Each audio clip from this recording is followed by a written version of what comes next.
Hey, kindergarten, and welcome to this week's Tidbits.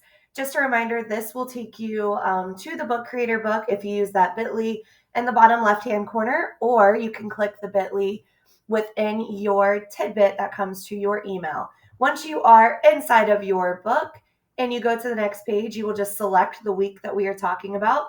And for this week, we are on week of January 27th through the 31st. For skills block, you should be starting module 3, cycle 12, lessons 61 to 65, and then module 3, unit 1, lessons 1 through 5. So beginning with modules, again, we are getting ready to launch module 3.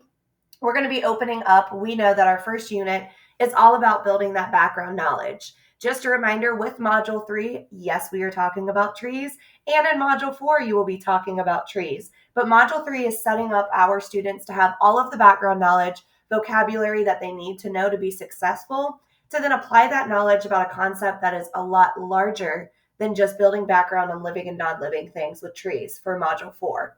So taking a look at our first couple lessons, students will be dealing a lot with speaking and listening, so talking about living and non-living things. In lesson 2, students will be reading and writing about living and non-living things. Moving into lesson 3, specifically focusing on food and water that living things need. Lesson 4 will focus on air, and lesson 5 will focus on living things move and grow. Students will be comparing a lot of things to living things and non-living things and starting to determine what patterns and trends they see in living things. Just a reminder, there is a language checklist to use. Use this for your academic monitoring. Make sure you're calling out what you are listening for specifically as you are leaning in to listen to your students talk. Moving into skills block, again, we'll be starting module 3 with cycle 12. Inside of these cycles, you'll be covering digraphs. So taking a look at SH, CH, and TH. Just a reminder to share with our students that TH can be said 2 different ways.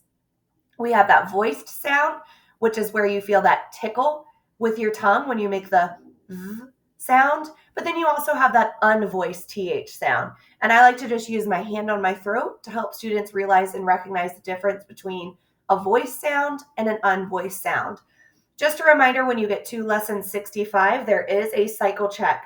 Make sure you're doing those cycle checks to support you in, are your students mastering this content? Or maybe do I need to pause and reteach something to some of these students? That is when you're able to start monitoring where students are and if they're having success with the instruction that has taken place so far within that cycle. Make sure your small group rotations are getting some attention and you're coming back to look at data. Dibbles data should be coming in as you are finishing up that Dibbles testing. And then also, you have your EL benchmark assessments that should be getting a second look at for MOY to adjust some of those different rotations and groupings. I hope you have a great week, and I will see you again next week.